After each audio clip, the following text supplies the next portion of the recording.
तो हेलो दोस्तों, मैं हूं डीआरएक्स दिवेश पाल और आज की क्लास में आपका बहुत बहुत स्वागत है। जैसा आपको पता है, हम लोग देख रहे हैं इमोशनल इंटेलिजेंस बुक का एक्सप्लेनेशन। बुक समरी नहीं देख रहे हैं, हम लोग बुक को डीपली जो है हम लोग समझने की कोशिश करते हैं। ठीक है, तो अब हम लोग बात करते हैं सेल्फ मैनेजमेंट स्ट्रेटजी के बारे में। क्या इसको पढ़ लिया हम लोगों ने? पढ़ लिया, लेकिन उसका कुछ पार्ट बचा था। तो हम लोगों ने जो है 4 डोमेन देखे थे। सबसे पहला सेल्फ अवेयरनेस, उसकी स्ट्रेटजी देख चुके हैं। दूसरा सेल्फ मैनेजमेंट, और सेल्फ मैनेजमेंट की स्ट्रेटजी हमने देख लिया और कुछ पार्ट इसका बचा है, तो अभी हम लोग देखने वाले हैं। ठीक है, चलिए स्टार्ट करते हैं। तो सेल्फ मैनेजमेंट स्ट्रेटजी में हम लोगों ने बहुत सारी बातें की थी। तो यहाँ पे ऑथर हमें कहते हैं आपको क्या करना है, यहाँ पे एक लिस्ट बनानी है। क्या करना है? इमोशनल वर्सेस रीजन की एक लिस्ट बनानी है। अधिकतर यही होता है, कोई डिसीजन लेने में यही तो हमें प्रॉब्लम होती है। हमारे इमोशंस कुछ और कहते हैं, रीजन प्रैक्टिस जो प्रैक्टिकल लाइफ की बात करें वो अलग होती है। तो रीजन बहुत सारे हमारे सामने आ जाते हैं कि ऐसा ऐसा कर लिया, उसने मेरे को आई लव यू बोल दिया, हाँ बोल दो क्या। फिर रीजन आते हैं, ऐसा उसने ना बोल दिया तो, अगर मैंने उसको बोल भी दिया, प्रपोज कर भी दिया, ये जो आई लव यू बोलने वाला क्या है? इमोशन है। रीजन अब क्या रहे? बोल दिया, मना कर दिया तो, उसका पहले से बॉयफ्रेंड होगा तो, बहुत सारे रीजन हमारे सामने आ जाते हैं। तो इसी की एक हमें लिस्ट बनानी है। तो ऑथर कहते हैं लिस्ट बनाओगे तो इससे क्या होगा कि आपके जो थॉट है ये ऑर्गेनाइज हो जाएंगे, यानी कि व्यवस्थित हो जाएंगे, और बेहतर और सही डिसीजन लेने में आपको क्या मिलेंगी? मदद मिलेंगी। क्लियर है? चलिए, तो अब हम लोग बात करते हैं। तो ऑथर कहते हैं आपका जो इमोशनल माइंड है और जो लॉजिकल माइंड है, उसके बीच में जो ना हमेशा लड़ाई चलती रहती है। ऐसे ही होता है, हमारे इमोशंस कुछ और कहते हैं, या कहीं आपको पार्टी में जाना है, इमोशंस कहते जाऊं क्या। प्रैक्टिकल या रीजन वाला माइंड आपका क्या कहता है? 3 दिन बाद एग्जाम भी है, तो पढ़ाई करूं या घूमने जाऊं या शादी में जाऊं, क्या करूं? एक तरफ सब बोलते हैं अरे शादी में चलो, क्या है पढ़ाई लिखाई तो करते रहेंगे। आप भी बोलते हाँ हाँ, बोल तो सही रहे हो। जाने का मन कहाँ है? शादी में जाने का मन है, पार्टी में जाने का मन है, क्योंकि इमोशंस आप पे हावी हो रहे हैं। लॉजिकल माइंड लॉजिक दे रहा है, नहीं नहीं नहीं, अगर आप जाओगे तो फिर पढ़ाई नहीं होगी, समय वेस्ट होगा, एग्जाम में फेल हो गए तो पीछे रह जाओगे, 1 साल बर्बाद होगा, बहुत सारे रीजन। तो यहाँ पे जो है हमेशा लड़ाई चलते रहती है। तो दोनों साइड की बात करें तो दोनों साइड में आपको ये सॉरी, तो ऑथर कहते हैं कि दोनों साइड जो है आपको अपनी ओर खींचते रहती है। रीजन वाला माइंड एक अपने तरफ खींचेगा, इमोशनल माइंड अपने तरफ खींचेगा। वही वाला एग्जांपल, बहुत सारे लोग, आपका खुद का माइंड बोलेंगे कि नहीं नहीं शादी में जाना चाहिए, दूसरा माइंड कहेंगे कि नहीं नहीं नहीं नहीं नहीं नहीं जाना चाहिए। इसी को कहते हैं हम लोग जैसे कभी आपने जो है लड़ाई की अपने आप से, जैसे मैं बात करूं, कोई आपका अच्छा दोस्त हो और उसने कभी आपको जो है कॉल लगाया या नहीं लगाया, आपका एक माइंड कहता है उसने लगाया तो तू भी मत लगाना, तो मैं लगाऊंगा क्या। फिर एक माइंड कहता है अरे ठीक है ना यार, भाई ये अपना ठीक है, उसने लगाया अपन लगा लेंगे। एक समझदार वाला माइंड होता है, एक खींचातानी वाला माइंड होता है, नहीं नहीं मैं ही क्यों लगाऊं, ये देखो मैंने लगाया नहीं उठाया तो यहाँ पे हमेशा लड़ाई चलते रहती है। तो ऑथर कहते हैं दोनों साइड आपको अपनी ओर खींचते हैं और आपको बिल्कुल समझ में नहीं आता है कि आपको किस साइड में जाना चाहिए, इमोशनल वाले साइड पे जाना चाहिए या लॉजिकल वाले साइड पे जाना चाहिए। तो कौन से साइड पे जाए, ये कंफ्यूजन हमेशा बना रहता है। तो इसका सॉल्यूशन ऑथर देते हैं कि आपको कुछ नहीं करना, एक पेपर लेना है। ठीक है, पेपर लेके क्या करना है, एक लाइन खींच देनी है, 2 साइड हो जाएंगी। ठीक है, एक साइड आपका कौन सा साइड हो जाएगा? इमोशनल साइड, दूसरा रीजन वाला साइड। ठीक है, अब हम लोग यहाँ पे बात करते हैं फर्स्ट, और ए और बी हम लोगों ने कैटेगरी दे दी। तो जो इमोशनल साइड है वो आपको चेक करना है कि आपके इमोशंस जो है क्या करने का कह रहे हैं आपको। शादी में जाने का कह रहे हैं, पार्टी में जाने का कह रहे हैं, किसको आई लव यू कहने को कह रहे हैं, किसी का कदवा फोड़ने को कह रहे हैं, सर फोड़ने का कह रहे हैं, क्या कह रहे हैं आपके इमोशंस। और दूसरी तरफ जो है आपका जो रीजनल माइंड है वो क्या कह रहा है, दोनों को अच्छे तरीके से आपको समझ लेना है। ये बड़ा छोटा सा टॉपिक है, लेकिन ये लाइफ में आपको हर वक्त काम आएगा। हर वक्त किसी ना किसी मोड़ पे आप फंसते हो, होता है ऐसा। एग्जाम है, शादी है, घूमने जाना है, नहीं जाना है, पैसे खर्च करना है, नहीं करने हैं, तो बहुत सारी जगह पे हम लोग फंस जाते हैं। यहाँ करियर की बात करूँ, कई बार दो ऑप्शन आ जाते हैं हमारे पास, या मल्टीपल ऑप्शन आ जाते हैं कि करियर में क्या करें। मन कहता है कि कोई स्किल सीख ले, दुनिया कहती है या आपका लॉजिकल माइंड कहता है कि स्किल तो ठीक है लेकिन ये भी जरूरी है, वो भी जरूरी है, लोग तो ये कर रहे हैं, मैं ये करूंगा या करूंगी तो लोग क्या बोलेंगे, क्या मेरे घर वाले सपोर्ट करेंगे, नहीं करेंगे, तो यही सब चलते रहता है माइंड में। तो यहाँ पे ऑथर ने सिंपल बताया, आपके इमोशंस क्या करने को कह रहे हैं आपको उसको चेक करना है, और आपका रीजनल माइंड क्या कह रहा है, यानी जो रीजन देने वाला माइंड है वो क्या कह रहा है। इसके बाद आपको क्या करना है, इसके बाद जो है 1 मिनट, और रागनी मैम इतने गुस्से से मुझे मत देखो, वरना मैं जो है ना डर जाऊंगा। इस्माइल के साथ क्लास अटेंड करिए। तो देखो, तो हम लोग बात करते हैं, इसके बाद आपको क्या करना है, ऑथर कहते हैं खुद से सवाल करना है। खुद से क्या सवाल करोगे कि किस जगह पे जो है, आप किस जगह पे हो, और आपके जो इमोशंस है वो क्या आपके जजमेंट को घेर रहे हैं। देखो कुछ ना कुछ तो आप जजमेंट दोगे ही ना। मान लो शादी वाला ही एग्जाम्पल बात करते हैं, आपका मन है शादी में जाने का, और एक आपने जजमेंट दे दिया कि ठीक है जो होगा वो होगा, पढ़ाई ठीक है, मैं फेल होंगी पास होंगी, शादी से आने के बाद देखा जाएगा पढ़ाई करूंगी या नहीं करूंगी, होंगी या नहीं होंगी, मुझे तो जाना है, ये आपने जजमेंट दे दिया। तो ऑथर कहते हैं आप किस जगह पे हो ये चेक करो, और उसके बाद जो है आपको चेक करना है कि जो आपके इमोशंस है, क्या आपके इमोशंस आपके जजमेंट को घेर रहे हैं। जैसे आपने डिसीजन बना लिया कि ठीक है शादी में जाना है, लेकिन फिर इमोशंस हावी हो जाएंगे, नहीं यार, एक बार जजमेंट बना लिया आपने जाना है, दोस्तों को भी बोल दिया, सबको बोल दिया जाना है, उसका नहीं यार, अगर मैं चले गया और पढ़ाई नहीं हुई तो, और कहीं सही में फेल हो गया मैं तो फिर क्या होगा, तो फिर इमोशंस हावी हो जाएंगे। तो ये चेक करना है क्या एक बार जजमेंट देने के बाद, एक बार डिसीजन लेने के बाद क्या आपके इमोशंस हावी होते हैं, क्या आपके जजमेंट को पूरी तरीके से घेर लेते हैं। और आपको चेक करना है कि कहां पर आपका लॉजिकल माइंड जो है आपके इमोशनल सिग्नल को अनदेखा कर देता है। यानी जो लॉजिकल माइंड है ये रीजन देते रहता है कि ये हो जाएगा, वो हो जाएगा, इस वजह से नहीं जाना है, उस वजह से नहीं जाना है, ठीक है। और यहाँ पे जो इमोशनल सिग्नल होते हैं उसको वो अनदेखा कर देता है। कई बार क्या होता है, इतने रीजन हो जाते हैं, इतने रीजन हो जाते हैं, जैसे मैं बात करूं, मैं आपको बोलूं कि पढ़ाई के साथ साथ जो है इंजॉय भी करना चाहिए, ठीक है। ये एक रीजन दे रहा हूं मैं कि, और चलो मैंने रीजन इसलिए दे दी कि इंजॉय करोगे तो आपका माइंड रिलैक्स रहेगा वगैरह वगैरह, सारी चीजें दे दी, ठीक है। लेकिन आपके जो इमोशन जो है, अब ये इतना सारा लॉजिकल हो गया कि आपको जो है इंजॉय करना चाहिए क्योंकि माइंड रिलैक्स होता है, वो मैंने बहुत सारे रीजन आपको दे दिए। अब आपके इमोशंस कहते हैं कि नहीं यार, इंजॉयमेंट तो ठीक है लेकिन पढ़ाई भी तो जरूरी है, पढ़ना भी तो जरूरी है। आपके इमोशंस आ रहे हैं अंदर से, लेकिन ये जो रीजन माइंड है ये क्या होता है, अरे पढ़ लिख के किसी का भला नहीं होता है, अरे वो फलाने ने तो इतनी पढ़ाई की थी, ये की थी, ये तो कुछ नहीं होता। तो जो इमोशंस है इसको ये क्या कर देगा, पूरी तरीके से अनदेखा कर देगा। तो ऐसा भी नहीं होना चाहिए।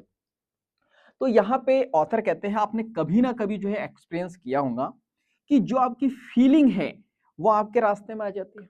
मतलब जब भी आप डिसीजन लेते हो तो आपकी फीलिंग आ जाती है, इमोशंस आ जाते हैं कि नहीं यार जाना चाहिए, नहीं जाना चाहिए, करना चाहिए, नहीं करना चाहिए। और क्या होता है, और हमेशा आप क्या कर देते हो, लॉजिक जो रहता है उसको क्या कर देते हो, अनदेखा कर देते हो या देखते ही नहीं हो। जैसे मैं बात करूं, अधिकतर लोग जो बर्बाद, अधिकतर लोग तो होते हैं लव में, प्यार में, तो उनसे जब कहते हैं कि भाई तुमने ये क्यों किया, क्या तुम्हारा दिमाग नहीं चला, वगैरह वगैरह वगैरह, बहुत सारी चीजें। मान लो एक लड़की के 10 बॉयफ्रेंड थे, तो उस एक को बोला जाता भाई क्या तुम्हें कभी नहीं लगा कि तुमने कभी ध्यान नहीं दिया, क्या तुम्हें कभी लगा नहीं कि तुम्हें वैल्यू नहीं मिल रही है। तो वो क्या कहते हैं, भाई मैं तो फीलिंग में था ना, मैं तो फीलिंग में था, इमोशंस में था, मुझे तो पता ही नहीं चला। इसका मतलब क्या है, फीलिंग में इतना था वो व्यक्ति कि ये जो लॉजिकल माइंड कई बार रीजन दिए भी होंगे लेकिन क्या कर दिया, इग्नोर कर दिया, देखा ही नहीं। अब बात करते हैं दूसरे पर्सन के ऊपर। अब कॉलेज लाइफ में या स्कूल लाइफ में बहुत सारे लड़के या लड़कियां जो है गर्लफ्रेंड बॉयफ्रेंड बनाते ही नहीं, या ये वाला एग्जाम्पल ना लेके मैं दोस्त की बात करूं, दोस्त भी नहीं बनाते। क्यों नहीं बनाते? क्योंकि उन्होंने, उनके माइंड में बहुत सारे रीजन हैं कि दोस्त तो जिंदगी बर्बाद कर देते हैं, दोस्त तो समय बर्बाद करते हैं, दोस्त कभी साथ नहीं देते हैं। तो बहुत सारा लॉजिक आ गया। तो उस कंडीशन में ये फीलिंग को क्या कर देते हैं? इग्नोर कर देते हैं, अनदेखा कर देते हैं। फीलिंग है कि यार अपने भी दोस्त होने चाहिए, मुझे भी जो है घूमने जाना चाहिए, दोस्तों के साथ चिल करना चाहिए, इंजॉय करना चाहिए, लेकिन रीजन इतने सारे हैं ना कि ये जो फीलिंग है वो क्या हो जाती है?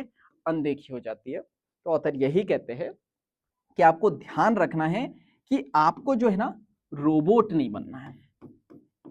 अब रोबोट बनने का मतलब क्या है? सिंपल, या तो आप फीलिंग पे ही डिपेंड हो कि फीलिंग में ही बह के जो है सारे डिसीजन ले रहे हो। यानी मैं बात करूं फीलिंग की, अगर आप एक स्टूडेंट हो तो क्या कभी पढ़ाई में मन लगता है? मन करता है कि पढ़ाई करूं? किसी का नहीं करता। फीलिंग क्या होती है कि चलो मैं घूमने जाऊं, इंजॉय करूं, हमेशा सोते रहूं, हमेशा जो है गधे घोड़े बेच के जो है बस सोते रहूं, हमेशा पड़ा रहूं। मतलब मन तो ये भी चाहता है कि मैं यहाँ पे लेटा रहूं और कोई मुंह में खाना डाल दे, इतना भी आलसी है व्यक्ति। तो मन तो ये चाहता है। तो यहाँ पे ऑथर कहते हैं आपको रोबोट नहीं बनना है, ना तो बहुत ज्यादा लॉजिकल बनना है, ना ही बहुत ज्यादा इमोशनल बनना। बहुत सारे लोग बहुत ज्यादा इमोशनल हो जाते हैं। जैसे कि मान लो मैंने अभी ये क्लास ली और जैसे ही क्लास खत्म हुई पता लग रहा आप रोने लग गए। क्यों? आज तो क्लास खत्म हो गई, कितना अच्छा लग रहा था, मन कर रहा था और पढ़ूं। तो इतना भी मतलब इमोशनल नहीं हो जाना। या मैं बात करूं किसी व्यक्ति से, कई बार ट्रेन में मिले, ट्रेन में जो है किसी व्यक्ति से बड़ा लगाव हो जाता है, फिर जब बिछड़ते तो वो बड़ा, कुछ लोग को आंसू आ जाते हैं। या जैसे मैं बात करूं स्कूल की बात करें, स्कूल में आप पढ़े हो भाई, एक ना एक समय बाद तो बिछड़ना ही, लेकिन जब बिछड़ते तो कुछ लोग बहुत ज्यादा इमोशनल, इमोशनल होना अच्छी बात है क्योंकि वही पढ़ रहे हैं हम लोग, इमोशंस बहुत अच्छी चीज है, लेकिन इमोशंस आपके ऊपर हावी नहीं होना चाहिए। मतलब कोई 12th का बच्चा है, बिछड़ रहे हैं, दुख हो रहा है, अच्छी बात है, रोएंगे भी। मेरा जब कॉलेज हुआ था हम भी रोए थे, हमें भी दुख हुआ था, लेकिन इसका मतलब ये नहीं कि उसके बाद आके जो है एक आध साल जो है रूम में पैक बस रोए जा रहे हैं। ऐसा नहीं है, मतलब ठीक है कुछ समय के लिए दुख होता है, लेकिन उससे निकलना बहुत जरूरी है। क्लियर? मैंने एक एग्जांपल आपको दिया था वो शहर वाला और गांव वाले लड़के का, कि जो गांव वाला लड़का उसने भी प्रपोज किया, शहर वाले लड़के ने भी किया। गांव वाला लड़का तो 5 मिनट में बाहर आ जाता है उस इमोशन से, जैसे ही उसको इग्नोर किया। तो जिन लोगों ने नहीं देखा है वो आप पिछला वीडियो देख लेना, ठीक है। तो क्या होता है, गांव वाले लड़के ने प्रपोज किया, लड़की ने मना किया, बोला हाँ हाँ ठीक है ठीक है ठीक है। और शहर वाले लड़के को जैसे ही मना हुआ तो क्या हुआ, वो 2-3 महीने डिप्रेशन में चले जाते। क्यों? क्योंकि इमोशंस जो है बहुत ज्यादा हावी हो गए, लॉजिकल माइंड, बिल्कुल लॉजिकल माइंड को इग्नोर कर दिया। कई बार मैंने बताया कि कोई लड़के को सामने से लड़की प्रपोज करती है, उसको लड़की पसंद भी है, सब कुछ है, लेकिन वो जो है नहीं अपनी गर्लफ्रेंड बनाना चाह रहा। क्यों? क्योंकि लड़की जिंदगी बर्बाद कर देती है, लड़की समय बर्बाद करती है। हर लड़की एक जैसी होती है, मेरे को तो जीवन में मेरे गोल है, मेरा टारगेट है, तो मैं फालतू चीजों पे ध्यान नहीं देता, वगैरह वगैरह वगैरह। तो लॉजिकल माइंड इतना है कि इमोशंस पे ध्यान ही नहीं जाते। क्लियर है? तो आपको क्या करना है, कैसे जिया जा सकता है बैलेंस पे, वही लिस्ट बनवाइए आपसे। आपको दोनों चेक करना है कि आपका लॉजिकल माइंड क्या कह रहा है, इमोशनल माइंड क्या कह रहा है, फिर एक डिसीजन पे आना है, फिर आपको डिसीजन लेना है। क्लियर है? चलिए, तो यहां पे जो है सेल्फ मैनेजमेंट स्ट्रेटेजी कुछ अभी देखा हम लोगों ने, कुछ इससे पहले वाली क्लास में हम लोगों ने देखा था। तो 2 डोमेन हमारे खत्म हो चुके हैं। क्लियर है? चलिए, तीसरा डोमेन हम लोग पढ़ते हैं। तो इसमें कोई डाउट? अभी तक के जो 2 डोमेन हम लोगों ने पढ़े उसमें कोई डाउट? तो मैं तो मान के चलता हूँ कि मेरे सामने इंटेलिजेंट लोग बैठे हैं, ना इन्हें डाउट आएगा है, ना जिंदगी में कभी आ सकता है। ठीक है, तो अगर आपको कोई डाउट हो तो आप कमेंट्स बॉक्स में बता सकते हो। ठीक है, तो हम लोग बात करते हैं थर्ड डायमेंशन की। ठीक है, थर्ड डायमेंशन कौन सा है? Social awareness. अच्छा, एक बात मैं आपको बता दूं, कि अभी जो मेरे सामने बैठे हैं या अभी आप जो है वीडियो देख रहे हो, अभी आपके माइंड में क्वेश्चन नहीं आ रहे हैं, तो जो मैंने मजाक में बोला, आप इंटेलिजेंट नहीं हो, ठीक है। रीजन क्या है, अभी आप सेल्फ अवेयर नहीं हुए हो। हम लोगों ने देखा सेल्फ जब अवेयर होंगे तो क्वेश्चन अपने आप आएंगे कि ये क्यों, ये कैसा, कब, कहाँ, कैसे। तो बहुत सारे क्वेश्चन आपके माइंड में आएंगे। तो जैसे जैसे ये बुक आप पढ़ोगे, और जैसा हम लोगों ने देखा भी था, सेल्फ अवेयरनेस कोई एक बुक पढ़ने का काम नहीं है या एक दो वीडियो देखने का काम नहीं है। सेल्फ अवेयरनेस या सेल्फ अवेयरनेस या सेल्फ मैनेजमेंट पढ़ा था हम लोगों ने, ये पूरे लाइफ टाइम का साइकिल है, लाइफ टाइम का सफर है। जैसे जैसे आप सीखते हो, समझते हो, आप अवेयर होते चले जाते हो। और जितने ज्यादा आप अवेयर होंगे ना, ऐसा नहीं होगा, या जितने ज्यादा अवेयर होंगे, जितने ज्यादा नॉलेजेबल होंगे, तो ऐसा नहीं होंगे कि क्वेश्चन आना बंद हो जाएंगे। बहुत ज्यादा क्वेश्चन आएंगे। आपको हमेशा जो है ना क्यूरियोसिटी रहेंगी कि मुझे जानना है ये कैसे होता है, लॉजिकल माइंड कैसे काम करता है, इमोशनल माइंड कैसे काम करता है। अगर मैं बात करूं, कितने टाइप के इमोशंस बताए थे मैंने? 5, ठीक है। तो अलग अलग आप कई बार चेक करने की कोशिश करोगे कि हैप्पीनेस कब आती है, सैडनेस कब आती है। चलो मैं आपको वैसे तो मैं इस बुक का पार्ट नहीं है, पर एक छोटी सी बात बताता। एक इमोशंस होता है आपका हैप्पीनेस, और एक होता है सैडनेस यानी कि दुख, ये होता है। अब बात करें हैप्पीनेस की और सैडनेस की, ठीक है। तो खुश कब होते हैं हम, बताइए, खुश कब होते हैं हम लोग? जब इच्छा पूरी हो जाए, ठीक है, तो हम खुश हो जाते हैं। और दुख कब होता है? जब इच्छा पूरी ना हो। तो जब आप इसको बहुत डीपली समझोगे ना, इसलिए मैंने बोला ना सेल्फ अवेयरनेस का काम पूरा लाइफ टाइम का, धीरे धीरे जैसे समझोगे। जैसे कि मैं बात करूं, अभी आप एक ऊपरी तौर पे चीजें समझोगे, फिर धीरे धीरे धीरे धीरे डीप लेवल पे समझोगे। जैसे कोई चीज मिल गई आपको, तो आपने कहा आप क्या हो जाते हो, खुश हो जाते हो। तो वो खुश या हैप्पीनेस नहीं है, वो है आनंद, उसको कहते हैं प्लेजर। जैसे बच्चा, आप देखो, बच्चों को आप खिलौना दो, बच्चा क्या हो जाएगा, खुश हो जाएगा, ले लो, क्या हो जाएगा, दुखी हो जाएगा। और यही हमारे लाइफ में भी चलता है कि हमारी लाइफ में कोई चीज आती है, हम खुश हो जाते हैं, चली जाती है, हम लोग दुखी हो जाते हैं। उसी प्रकार जब हम लोग सेल्फ अवेयर हो जाएंगे, जैसे कि मैं खिलौने वाला एग्जांपल लेते हैं, आपको बचपन में जब आप या कोई भी बच्चा जो है अभी मेले में जाता है, वो खिलौनों की जिद करता है, बहुत ज्यादा, बहुत रोता है, बहुत दुख होता है उसको जब उसके पापा नहीं दिलाते हैं, और अधिकतर टाइम नहीं दिलाते हैं। जैसे वो बोलता है कि पापा मेरे को बंदूक चाहिए, उधर से मम्मी की आवाज आती, आतंकवादी बनेगा, चलो रिटर्न। तो नहीं दिलाते हैं, और स्पेशली लड़के को तो नहीं दिलाते हैं। जैसे मैं बात करूं, अब मेले में, मैं ऐसा नहीं बोल रहा हूँ, लाइव जाके देखो आप, एक परिवार देखो, उसमें एक लड़की होंगी, एक लड़का होगा, मम्मी पापा, छोटी सी फैमिली होंगी। वो जाएंगी, माँ बाप बड़े प्यार से बोलेंगे लड़की को, अरे बेटा गुड़िया, अरे मेरी रानी बिटिया, क्या चाहिए। वो डॉल ही बोलती है, उसको डॉल दिलवा भी देते हैं, जबकि वो खुद ही डॉल है, फिर भी दिलवा देते हैं। और करते तो फिर यही बोलता, पापा मेरे को ट्रक चाहिए, तो मजदूर बनेगा। तो उसको बेचारे को डांट देते हैं, हमेशा ही डांट देते हैं, उसको कुछ मिलता ही नहीं है। तो अब मैं बात करूं, वो ट्रक उस बच्चे को नहीं मिला, दुख हुआ उसे, रोया भी। लेकिन मैं बात करूं, क्या ट्रक नहीं मिलने का दुख से लाइफ टाइम रहा? नहीं रहा ना। अब मैं बात करूं, अब वो 18 साल का हो गया, अब वही ट्रक उसके पापा ने उसको दिला दिया मेले से, खुशी होंगे? कुछ भी खुशी नहीं होंगे, बोलेंगे ये क्या है, मेरे को तो जरूरत ही नहीं है। बोलेंगे तूने तो बोला था 18 साल पहले, तो 18 साल पहले बोला था ना, अब कौन सी जरूरत है। इसका मतलब क्या है, जब आप अवेयर हो जाते हो तो आपको समझ में आता है, यार खुशी तो मेरी ये ट्रक में थी ही नहीं। उसी प्रकार लाइफ में भी हम लोग जिस चीज के पीछे भागते हैं, जब वो मिल जाती है तो कुछ समय बाद हमको समझ में आता है, यार इसकी तो जरूरत ही नहीं थी। मतलब ठीक था, मतलब थोड़ा बहुत उस समय आनंद मिल जाता। लेकिन हैप्पीनेस की बात करूं तो हैप्पीनेस होती है परमानेंट। जो हैप्पीनेस मिलती है ना, वो परमानेंटली मिलती है। मतलब ऐसा नहीं होता है कि किसी चीज के मिलने की वजह से वो मिल जाती है और जाने की वजह से चली जाती है। वैसे सैडनेस का भी है। कोई व्यक्ति जो है, अच्छा सैडनेस की एक बात बताऊं मैं आपको, एग्जाम्पल्स की बात करें, कोई व्यक्ति है, उसका बहुत प्रिय व्यक्ति, बहुत प्रिय, जो दिल से लगाव था, उसकी डेथ हो जाती है, वो इस दुनिया से चले जाते हैं। अब उसे दुख होगा, होगा। क्या मैं बात करूं आज दुख है और 3 साल बाद वो इस चीज को सोचेगा तो फिर भी दुख होगा या नहीं होगा? होगा। तो दुख या सुख जो भी इमोशंस होते हैं ना, कुछ इमोशंस ऐसे होते हैं जो परमानेंट होते हैं। जैसे किसी चीज का दुख हुआ है तो 10 साल बाद भी होगा, 20 साल बाद भी होगा जब आप उसको याद करोगे। लेकिन मैं बात करूं अब दुख की, मैं बात करूं अभी आपको किसी ने एक झापड़ मार दिया या कोई चीज ले ली, आप कह रहे हो कि मुझे दुख हुआ है, लेकिन थोड़ी देर बाद फिर से दे देंगे, वो दुख रहेगा ही नहीं।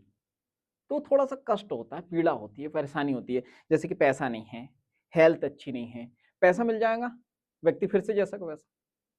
वो कुछ जो है परेशानियां थी, बीमारी थी, वो ठीक हो जाएंगी, फिर इंसान जैसा का वैसा।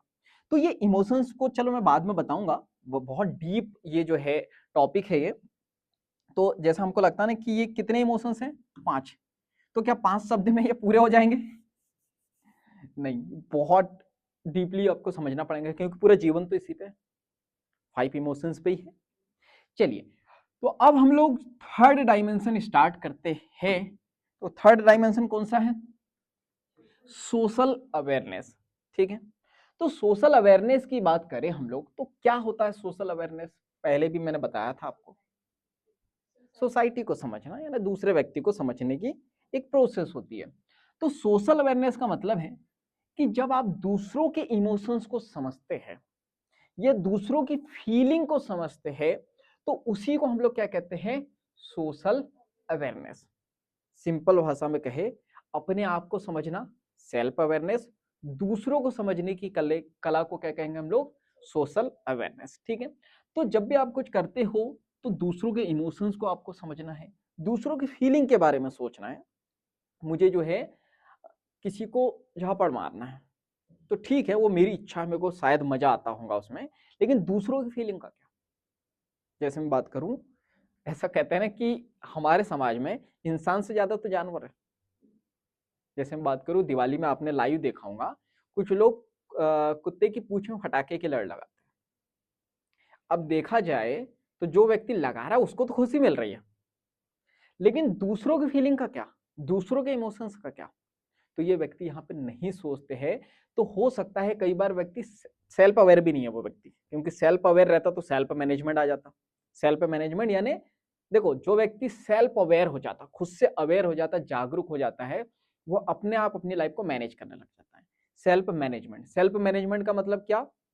मुझे पत्थर फेंकने की इच्छा है, ये मेरी एक इच्छा है, दूसरा मेरा रीजनल माइंड क्या कर रहा है? नहीं यार मैं फेंकूंगा लग जाएंगी तो सर फूट जाएगा। एक माइंड कर रहा है अरे फूट जाए तो फूट जाए, मेरे को क्या करना, मेरा क्या जा रहा, यही है। तो आप सेल्फ अवेयर होते हो तो सेल्फ मैनेजमेंट आ जाता है, और सेल्फ मैनेजमेंट अगर जिस व्यक्ति में होता है तो अच्छी चीजों को सिलेक्ट करेगा, तो वो दूसरों की फीलिंग को समझता है। लेकिन जो व्यक्ति दूसरों की फीलिंग को नहीं समझता है, दूसरों के इमोशंस को नहीं समझता है, इसका मतलब उसके पास क्या है? सोशल अवेयरनेस नहीं है, वो लोगों के प्रति अवेयर नहीं है। तो सोशल अवेयरनेस का सिंपल सा मतलब यह है कि आप दूसरों के इमोशंस को समझते हो, दूसरों की फीलिंग के बारे में सोचते हो कि मैं ऐसा करूंगा तो इस व्यक्ति को दुख होगा, अच्छा लगेगा, बेकार लगेगा, क्या होगा क्या नहीं, ये सारी चीजें आप सोचते हो। तो ऑथर कहते हैं जब आप दूसरों के इमोशंस को समझते हैं, दूसरों की फीलिंग के बारे में सोचते हैं, तो इससे क्या होता है? दूसरों पे फोकस करने पे आपको क्या मिलती है? मदद मिलती है। जैसे रिश्तों में अधिकतर ये देखने को मिलता है, बहुत सारे लोग बोलते हैं कि तुम तो मेरे को समझते ही नहीं हो। होता है ऐसा? कई बार हम बोलते हैं यार हमारे मम्मी पापा हमको समझते ही नहीं है, मेरा भाई मेरे को समझता ही नहीं है, मेरी गर्लफ्रेंड मेरे को समझती ही नहीं है, मेरी वाइफ मेरे को समझती ही नहीं है, या वाइफ कहती है मेरे हस्बैंड मेरे को समझते ही नहीं है। समझने का मीनिंग क्या है? कि इमोशंस और फीलिंग को ना समझना। सिंपल सी तो बात है। इसका मतलब क्या है? अगर दोनों में से कोई एक या दोनों सोशल अवेयर हो जाए तो क्या रिलेशन अच्छा हो सकता है? क्या वो दोनों एक दूसरे की फीलिंग के बारे में सोचेंगे, इमोशंस के बारे में सोचेंगे? यहीं से तो रिश्ता अच्छा होता है। तो दूसरों को समझने में, दूसरों पे फोकस करने पे आपको क्या मिलेंगी? मदद मिलेंगी। आपको बहुत सारी इंफॉर्मेशन इकट्ठा करने में मदद मिलेगी जो आपको पहले नजर नहीं आती थी। मतलब क्या है? इंफॉर्मेशन मीन्स क्या है? दूसरे व्यक्ति की कुछ ना कुछ इंफॉर्मेशन तो मिलेंगी मुझे, अगर मैं उस पर फोकस करूंगा। तो जैसे मैं बात करूं, मुझे किसी व्यक्ति को इंप्रेस करना है, तो मुझे इंफॉर्मेशन तो चाहिए ना कि सामने वाले पर्सन को क्या पसंद है, क्या पसंद नहीं है, उसे कौन सी लैंग्वेज आती है, कौन सी लैंग्वेज नहीं आती है, क्या उसको फन पसंद है, मतलब मस्ती करना अच्छा लगता है उसे, नहीं लगता है, सीरियस पर्सन है या जो है फनी पर्सन है, उसी के अकॉर्डिंग तो मैं ट्रीट करूंगा ना। अब जैसे मैं बात करूं, कोई व्यक्ति स्पिरिचुअल है, आध्यात्मिक बात करता है, और जो है वो व्यक्ति आध्यात्मिक है लेकिन मैं नहीं हूं, तो क्या हम दोनों के रिलेशन अच्छे होंगे? अगर उन्हें भी आध्यात्मिक बात करना पसंद है, मुझे भी आध्यात्मिक बात करना पसंद है, तो क्या होगा? रिलेशन अच्छा होगा। कई बार आप देखोगे, कई बार आप जाओगे तो आप नई जगह जाते हो, आप किसी को नहीं जानते हो, लेकिन वहां कोई ऐसा व्यक्ति मिलता है शादी में या ट्रेन में, जैसी आपकी सोच है, जैसा आप सोचते हो, जैसा आपका माइंडसेट है, उसका भी वैसा ही है, और फिर आप बात करना स्टार्ट करते हो। और कहीं आप सोच के गए थे कि ठीक है 2-5 मिनट बात करेंगे और रिटर्न आ जाएंगे, लेकिन घंटों कहाँ बीत जाते हैं पता ही नहीं चलता है। ऐसा क्यों होता है? दोनों की थिंकिंग मैच हो गई, दोनों की फीलिंग इमोशंस आपस में मैच हो गए। और ऐसे में क्या होता है, जो लोग सोशल अवेयर होते हैं ना, ऐसा कहते हैं ना बहुत सारे लोग कि मैं सामने वाले से 5 मिनट भी मिल लूं तो मुझे ऑब्जर्व हो जाता है कि सामने वाला अच्छा व्यक्ति है या बेकार व्यक्ति है। तो जिसके अंदर सोशल अवेयरनेस आ जाती है, 2-4-5 मिनट लगते हैं, सामने वाले के बारे में जो है इंफॉर्मेशन जो है इकट्ठा हो जाती है, और उसी के अकॉर्डिंग व्यक्ति बात करने लगता है। जैसे मैं बात करूं, मुझे कोई नया व्यक्ति मिला, अब वो अध्यात्म की उन्होंने 1-2 बात कर ली, तो मुझे इंफॉर्मेशन मिल गई कि मुझे अब बात करनी है तो इसी टॉपिक पे करनी है। मतलब ऐसा नहीं कि वो बात कर रहे हैं जो है आध्यात्मिक बात कर रहे हैं और मैं साइंस की बात कर रहा। अरे नहीं नहीं, ये ऐसा तो कुछ नहीं होता है, अध्यात्म अध्यात्म में कुछ नहीं होता है, ये सब साइंस है, काला जादू है। साइंस है, तो क्या होगा, बातें आगे बढ़ेंगी नहीं। तो ऑथर कहते हैं दूसरों के इमोशंस को समझना, दूसरों की फीलिंग को समझना, या उसके बारे में सोचने से आपको क्या मिलता है, फोकस बढ़ता है आपका, दूसरे के प्रति इंफॉर्मेशन मिलती है जो आपको पहले नजर नहीं आती थी। मतलब आप देखोगे, आप इतने सारे लोगों से मिलते हो, लेकिन कोई इंफॉर्मेशन माइंड में जाती है क्या? नहीं जाती। जो व्यक्ति सोशल अवेयर नहीं है, एक्टिव नहीं है, नहीं जाती। लेकिन जैसे ही लोग सोशल अवेयर होते हैं तो अपने आप इंफॉर्मेशन आने लगती है। अब आगे हम लोग बात करें तो सोशल अवेयरनेस के जो है 2 डायमेंशन होते हैं, ठीक है। 2 डायमेंशन क्या मतलब, सोशल अवेयरनेस को अगर आपको स्ट्रॉन्ग करना है तो आपको क्या करना पड़ेगा, दूसरे व्यक्ति को सुनना पड़ेगा।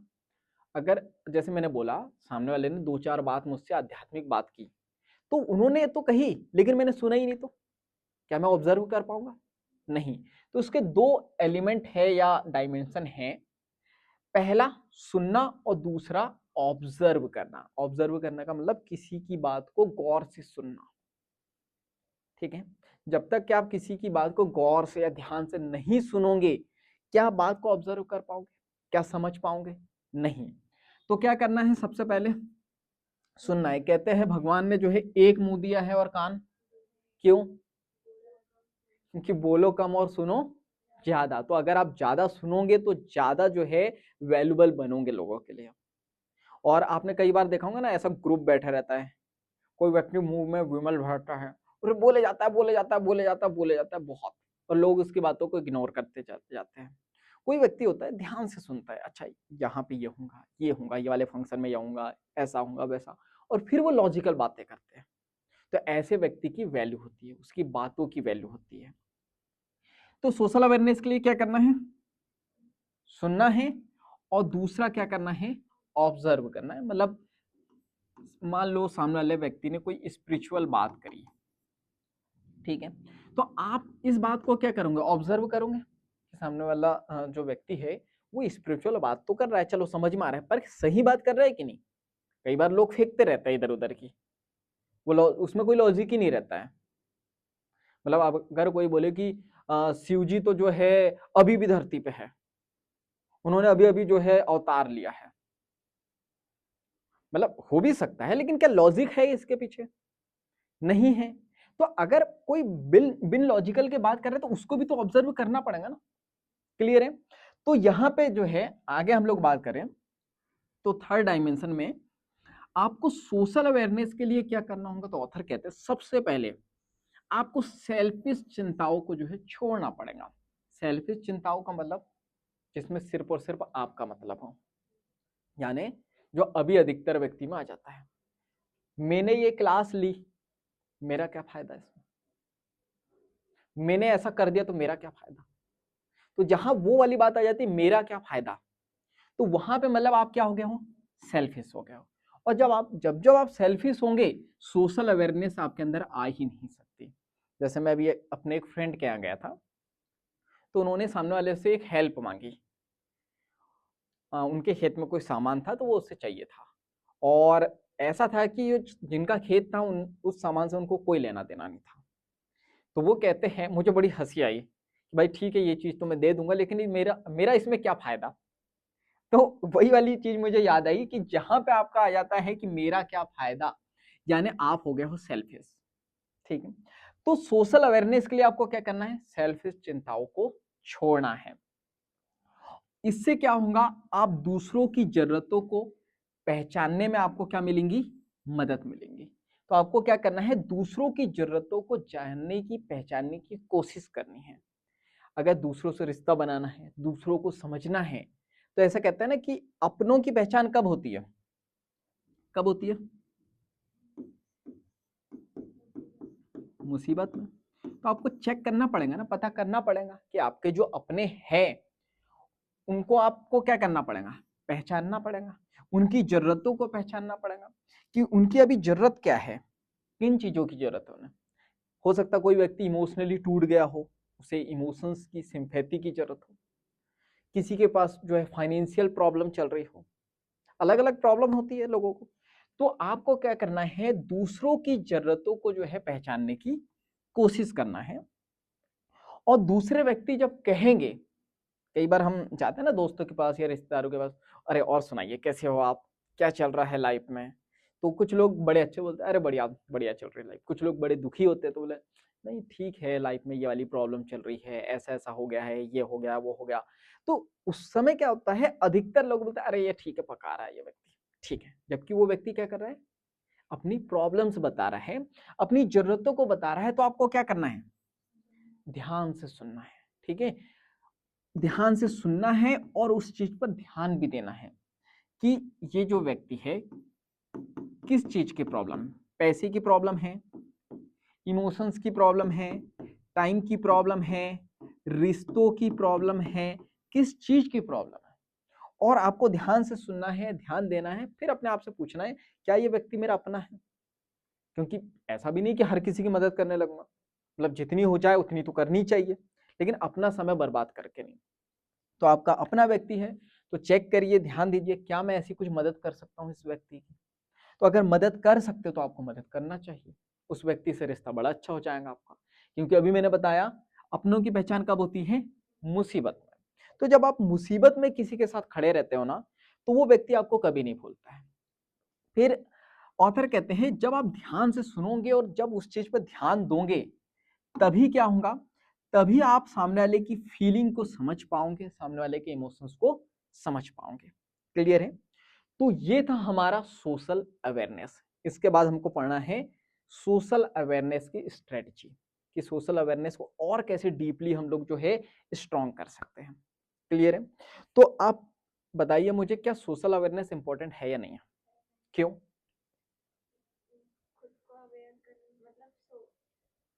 हाँ, ये कौवे को ऊपर करके बोलना है।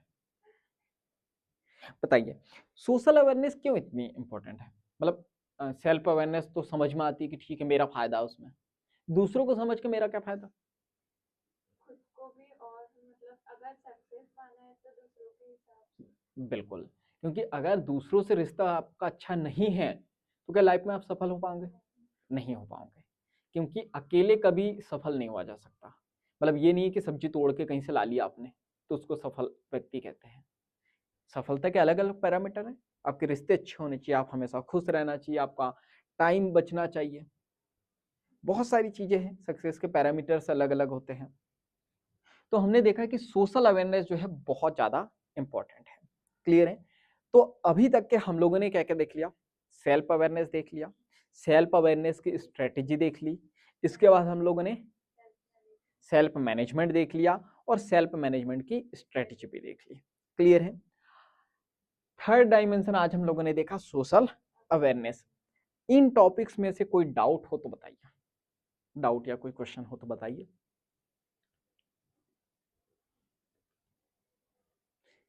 तो अगर आपका कोई क्वेश्चन हो तो आप कमेंट्स में बता सकते हो। क्लियर है? तो बताइए फटाफट कोई डाउट है वगैरह तो, वरना फिर आज की क्लास फिनिश।